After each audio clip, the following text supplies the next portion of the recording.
Ladies and gentlemen, we take you now behind the scenes of a police headquarters in a great American city, where under the cold, glaring lights will pass before us the innocent, the vagrant, the thief, the murderer.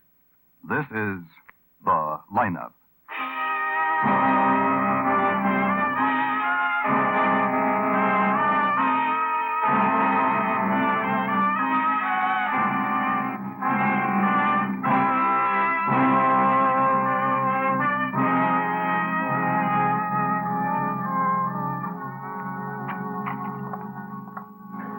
I hope this won't take long, Lieutenant. I've got to get back to my milk wagon. It won't take My long, horse. Mr. Mayo. Now, let's sit here. Golly, just think. If I hadn't been delivering milk, I wouldn't have seen this fella run out of the alley. Just so you can identify him. Oh, I can do that. I'd know him any place. Why, the way he scared Olga. Olga? My horse. This dead girl, Lieutenant, all dressed up like she'd been dancing somewhere. Had she been dancing somewhere, Lieutenant? That's something we have to find out. Dancing. Then a few hours later... you never May know, I have do you, your Lieutenant? attention, please? No, I guess you never do. Dancing. You people out there on the other side of the wire in the audience room, may I have your attention, please? Thank you. My name is Greb, Sergeant Matt Greb. I'll explain the lineup to you. Each of the suspects you will see will be numbered. I'll call off a number, their name and charge. If you have any questions or identifications, please remember the number assigned to the prisoner as I call his name. At the end of each line, when I ask for questions or identifications, call out the number. If you're sure or not too sure of the suspect, have him held. The officers who took your name will assist you. They're seated among you. Please be prompt with your questions or identifications. I'll be prompt, all right.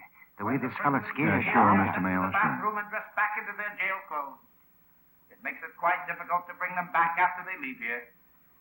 The questions I ask these suspects are merely to get a natural tone of voice, so do not pay too much attention to their answers as they often lie.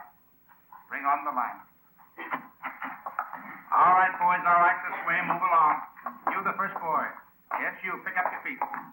Walk to the end of the stage and take your place. The rest of you follow. Now turn and face front, hands to your side. Look toward the people out there. They want to see you.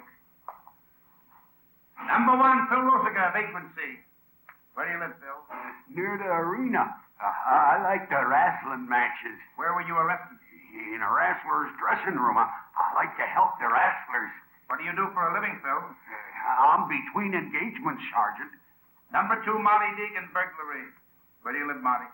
Baker Street, Where on Baker Street? number 3. What were you doing when you were arrested? Going home. The arresting officer found you crawling through a window on Vista Drive. It was foggy. I must have lost my way. Number 3, Ozzie Duval, open charge. Where do you live, Ozzie? I didn't do no murder, honest. Where do you live? Haven't I been doing all right? You had no trouble for me for 6 months now. Haven't I been doing all right? Him. Been the The one with the mean eyes. Number 3. You're sure, Any Mr. Mayo? questions? His eyes. No wonder he scared Olga. Any questions or identifications? Sergeant Graham, Yes, Lieutenant. number 3, hold for interrogation.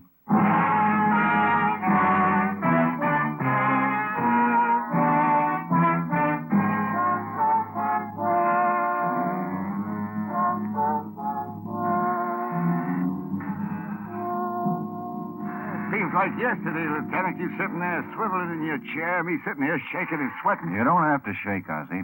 Just tell me about it. This time is serious, huh, Lieutenant? Yeah, Ozzie? Serious. Because a girl named Joyce Ronson was killed. Because you were seen at 5 this morning running out of the alley where she was found. Well, you'd run too, Lieutenant. What were you doing in the alley? I told the Well, cop... tell me. Well, sure, I'll tell you. It's why I'm sitting here and you're swiveling back and forth in your chair. It don't do no good to lie, I know that. Now, tell me. Sure. Well, it's early morning, maybe 5 o'clock. I'm walking along going home, you know, and I pass this alley. I happen to look into What it. happened? Please, Lieutenant, you asked me to tell you. Well, I look into this alley and I see the dame, with fancy clothes stretched out. I'm curious. I go closer. When I see what I see, I don't have to go closer. I run. What did you see, Ozzie? Somebody plugged her in the head. Bad, very bad. You know she was dead. Why didn't you call the police? What was my record? You kidding, Lieutenant? Ben, Yeah, come in, man. we got the medical on Joyce Ronson, Ben. Time of death established. Uh-huh, when? 2 a.m., a little this way or that, but 2 a.m. Well, what's so funny? You'll have to excuse me for laughing, but I'm happy. A murder charge and you're happy? Sure, I'm happy. Because from 1 this morning till 3, I was in an all-night Turkish bath. Hillman's. You check, huh? Take him to the door, Matt. Turn him over to Flaherty. Sure, You Ben. check, won't you? Come on, Archie, Hillman's come on. gonna find out it's me. Big fat guy. It's all yours, Flaherty. Well, it looks like we'll go to work, Ben. You have something to work on? Naturally. Namely, the contents of Joyce Ronson's evening bag. Namely what? All the usual contents of a lady's evening bag. Vanity, lipstick, driver's license, miscellaneous matters, the usual. Anything unusual? Well, maybe. A dance program. Now, don't look at me that way, Ben. It's one of those cards girls fill out at a dance so they'll know who's got which dance. I know what a dance program is, Matt. Well, sure, Matt, sure. But, look, let me read it to you. Last night's date's on the top. The class of 1934, McKinley High School, 15th annual reunion dance. Reunion dance, huh? Anything else? Yeah. From the look of the program, Joyce danced with only 2 people, Frankie Moore and Vince Bishop. Give me that program, Matt. Are you going somewhere, Ben? Yeah, I'm going to see how Frankie Moore and Vince Bishop enjoyed the dance last night.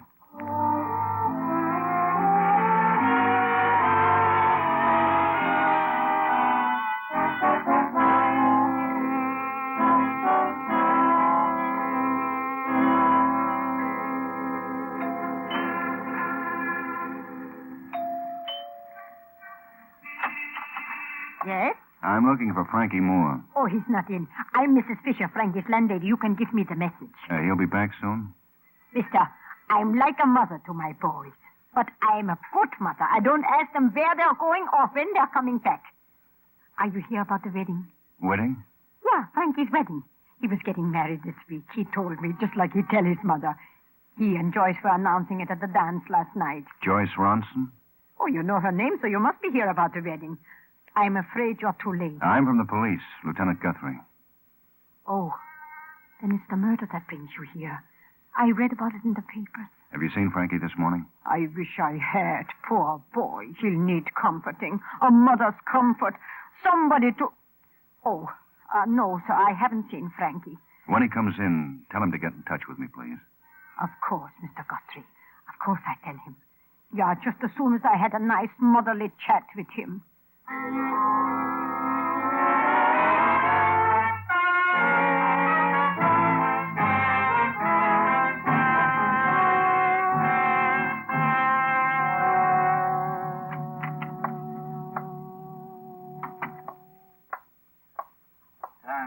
Yeah? What is it, Fernie? Sergeant Greb left a message for you. Message? Yeah, Lieutenant. He said you didn't have to look for Vince Bishop because he was just picked up for robbery. Where's Sergeant Greb now? Oh, same place he always is this time of day, Lieutenant. The lineup.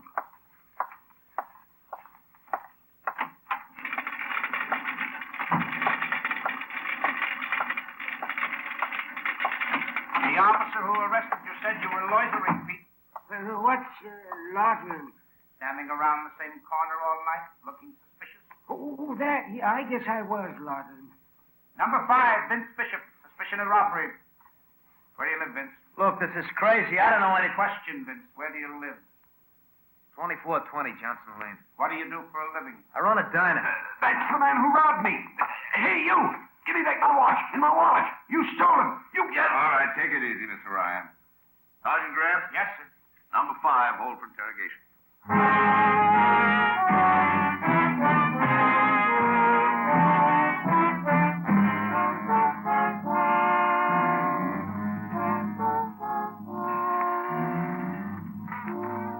You're making a mistake, Lieutenant Guthrie, a big mistake. Vince, what time was it when you held up Mr. Ryan last night? I didn't hold him up, him or anybody else. Look, I run a Mr. diner. Ryan says it was around 1:30. He says he knows because he was looking at his watch when you asked him for it. He's lying.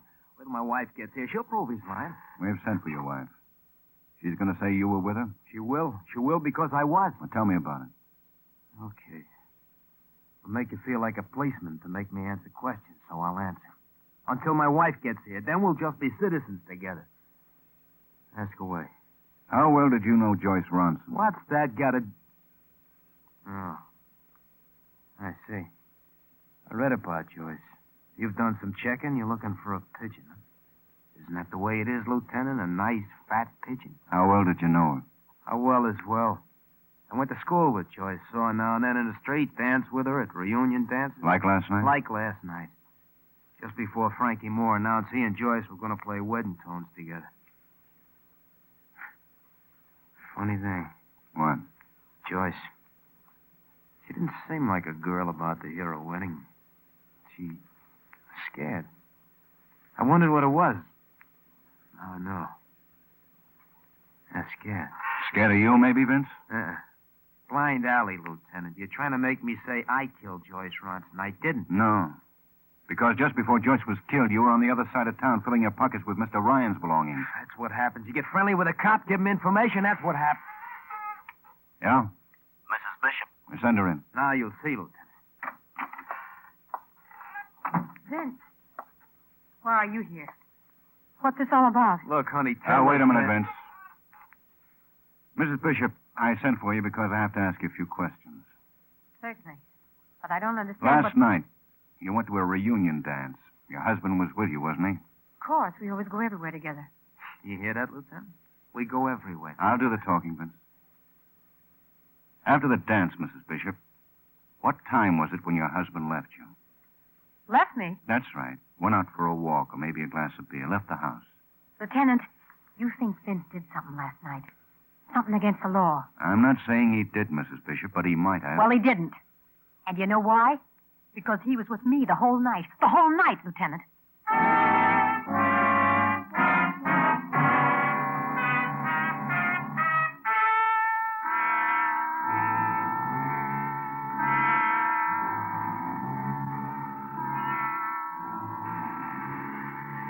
Ben, Uh-huh. you've been sitting there a long time, Ben. Just sitting. Uh-huh. Frankie Moore, he'll call, Ben. I know what you're thinking, that maybe he won't call. That maybe Frankie killed Joyce Ronson and is now putting space between us and him. Oh, I don't know, man. You want us to go looking for Frankie? No, not yet. We'll wait a few minutes more. Well, if you say so, but I, Lieutenant Guthrie. Yeah? Oh, yes, Miss Fisher. Yeah, right away. Now, let's go, Matt. That was his landlady. Frankie Moore just came in.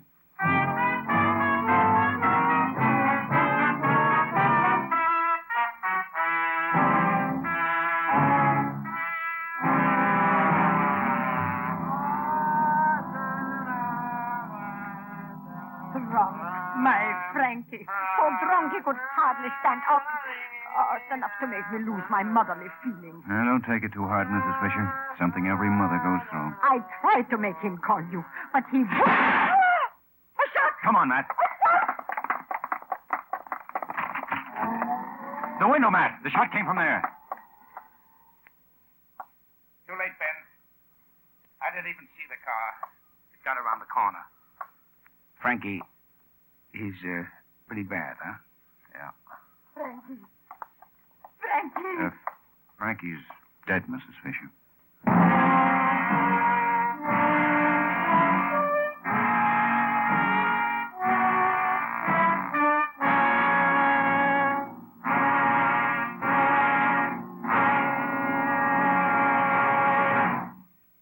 It's your listening post to the world. CBS new program, Hear It Now, featuring Edward R. Murrow, Friday evenings on most of these same stations. The top international news and all the fields of interest are covered in this fascinating hour program. Be listening every Friday for Hear It Now, your listening post to the world.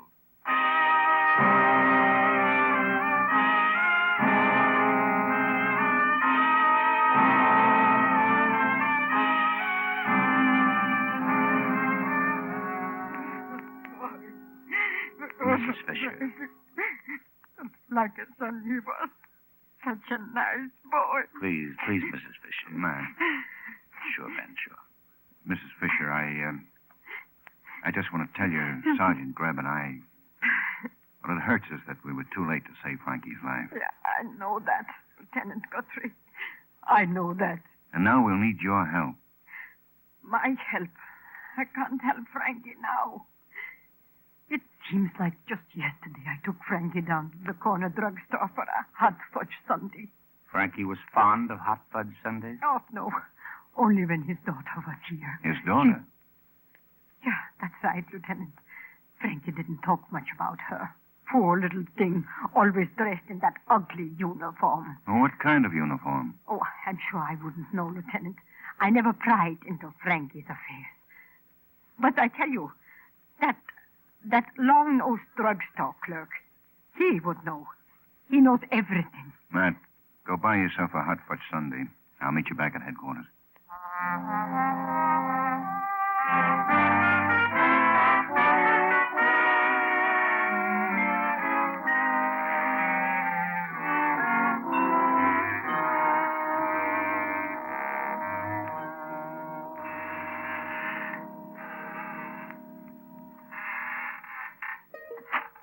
I stopped off to get you some coffee, Ben. Yeah, what did you get, Matt?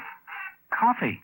Frankie Moore, what did you get? Oh, 3 items on Frankie Moore. Well, all right, Matt, let's have it. Well, first, on my way upstairs, ballistics handed me a report. Frankie Moore was shot by the same gun which killed Joyce Ronson. What else? Mrs. Fisher was right about Frankie's daughter. The drugstore clerk remembered her and knew all about the uniform. Said it was the kind the kids wear at St. Joseph's Children's Home. You went there? Ben, the headmistress at the children's home told me all about the child, but was unable to produce her even when I insisted. Well, get off it, Matt. What else? Because the child had been picked up this morning by the mother, identified only as Mrs. Frankie Moore, and accompanied by an old dancing teacher from McKinley High School named Ella Barnes. That's all, Matt? Well, that's all, except that Miss Ella Barnes could not be located. But she's due at McKinley for her dancing class at 4 o'clock, which is in about 15 minutes. Hey, Ben. Your coffee, Ben?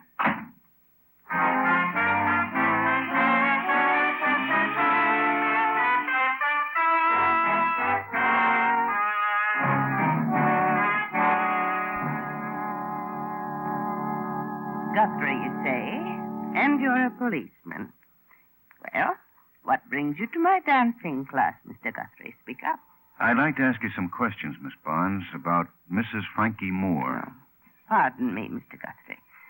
Elsie, you may start the record. You may call me Miss Ella. Everybody does. You look familiar, Mr. Guthrie. Did I ever teach you dancing? I'm afraid not. Oh, you needn't blush. Dancing is a very masculine exercise. Look at Nijinsky. Miss Ella, if you don't mind. Mrs. Frankie Moore, you say? Excuse me, Mr. Guthrie. Limber, Elsie, limber, limber, limber. The left leg. That's right, dear. I'm sorry, Mr. Guthrie. I'm an old woman. I sometimes forget. What is it you were asking? Mrs. Frankie Moore, you were with her this morning when you went to pick up the child. Is it important for you to know, Mr. Guthrie? It's important. He sent you to get the child, didn't he? Well, you won't get her, Mr. Guthrie, even if you are from the police. I don't want the child, Miss Ella. What do you want, then? Speak up. Information about Frankie Moore's wife. Ex-wife, Mr. Guthrie. Divorced over 10 years ago. I told Alice when she married him it would be that way. Caroline! Caroline, the hips, my dear. A part of the body. There, that's better. Oh, I'm sorry, Mr. Guthrie. I can't give you any more information. Miss Ella, I don't like to insist, Then why do you? Go to Frankie Moore. Ask him what you want to know. I wish I could. Frankie Moore's dead. Dead? Murdered. Come with me, Mr. Guthrie. Elsie, take over for a few minutes, my dear. It won't be long. Right here, Mr. Guthrie, in my office. Sit down. Thank you. Frankie Moore. Murdered, you say? Shot, Miss Ella, by the same person who killed Joyce Ronson. Joyce? No. I'm a fool. An old fool. One thinks of pupils as children to be protected. They grow up, Mr. Guthrie. One forgets that. Adults with adult emotions. I'll tell you what you want to know. Where shall I start?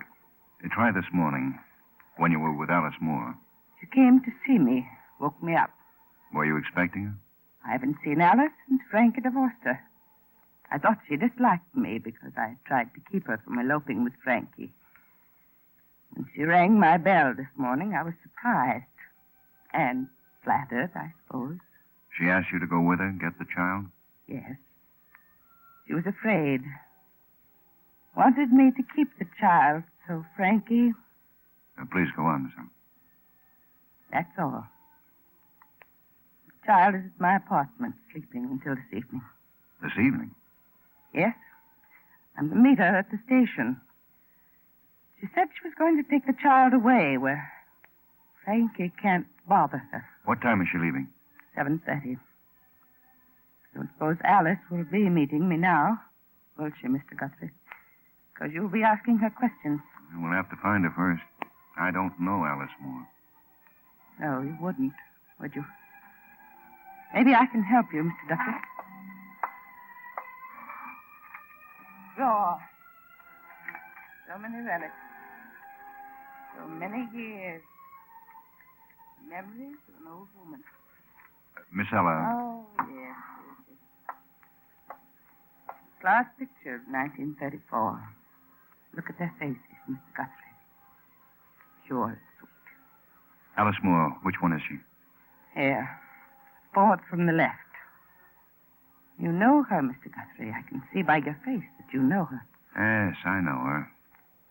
I'm glad I could help you. Now, please go. Before I'm sorry I helped you. Goodbye, Mr. Guthrie.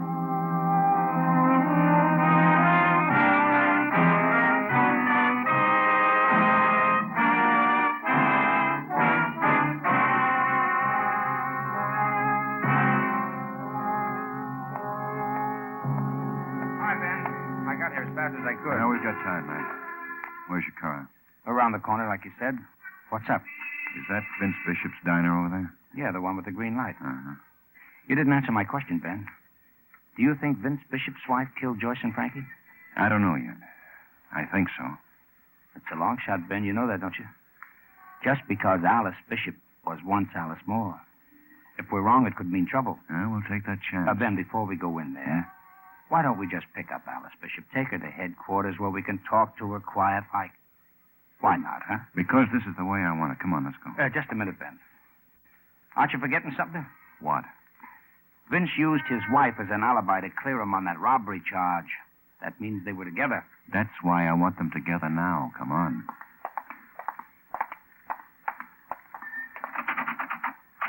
It's locked. I can hear them moving around. Knock on the door.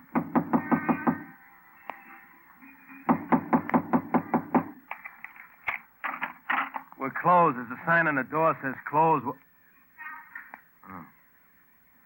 What do you want?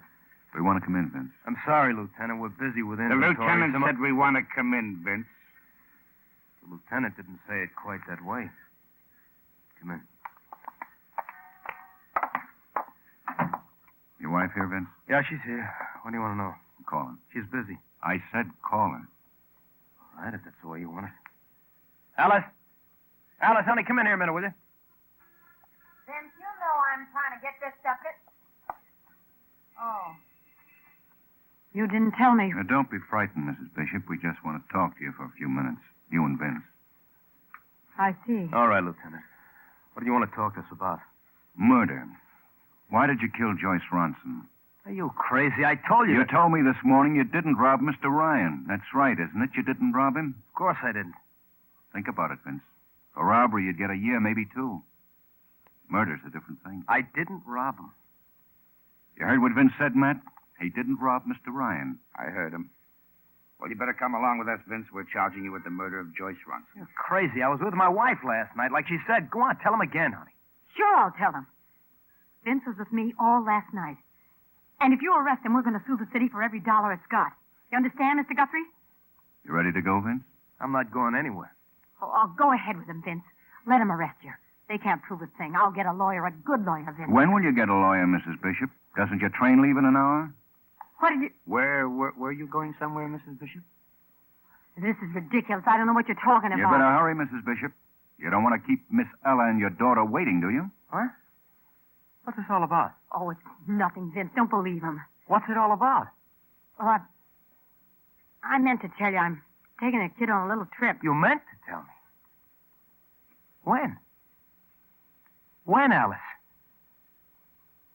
You were going to run out on me, weren't you? Weren't you? Vince, Don't bother, Alice. All right, Lieutenant. I got something to tell you. I did rob Ryan at 1:30 this morning. That's where I was. Now, honey, maybe you'll tell Lieutenant Guthrie where you were this morning? Your husband asked you a question, Mrs. Bishop. I'll tell your husband where you were, Alice. You were killing Joyce Ronson. I won't listen to this. And today, Alice, today you shot Frankie. Why? Vince, are you going to stand there? You're still in love with him, aren't you? Everything I did was for you. Everything. What did you ever do for me? Feel like a common thief because the diner didn't make enough money for you. Out on the streets night after night and scared sick for you, Alice. Did you really think that would help, Vince? For you. And all the time you're in love with that cheap, no You good... call him cheap. I hate you. Get out of here. I don't want to look at you. Listen to me, Vince. Listen to me say it. I love Frankie. I always loved him. Yeah, even when he didn't want me. So you killed Joyce because she was going to marry Frankie. Is that it, Alice? I couldn't stand it. Her with Frankie. Being with him all the time. You killed Frankie, too, didn't you? He didn't want me. I begged him to come away, but he didn't want me. I came back to his room and killed him. I killed him! Matt? Get the coats. Here, Ben. I want it back! I want Frankie back!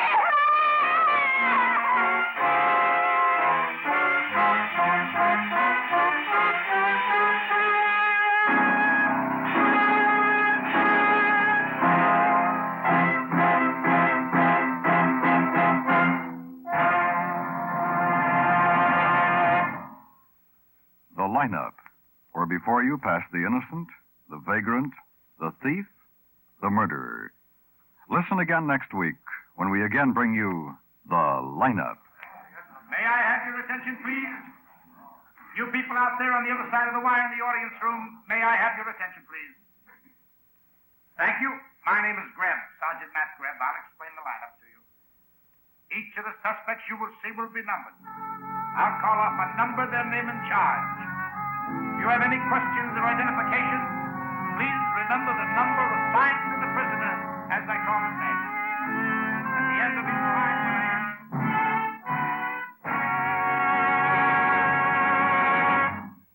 The lineup, starring Bill Johnstone as Lieutenant Ben Guthrie and Wally Mayer as Sergeant Matt Greb, was written by Charles E. Israel with music by Eddie Dunstetter. Featured in tonight's cast were Howard McNear, Joe Duvall, Wilms Herbert, John McIntyre, Jeanette Nolan, Tony Barrett, and Virginia Gregg. The lineup is produced and directed by Jaime Del Valle.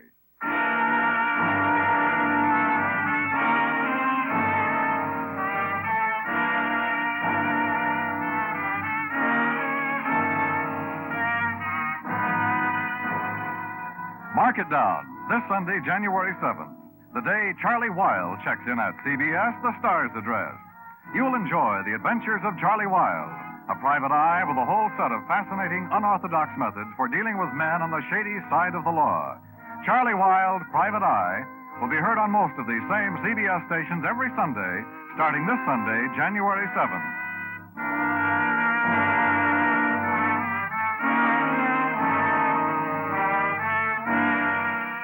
Dan Cubberly speaking. This is CBS, where you find songs for sale every Friday night, the Columbia Broadcasting System.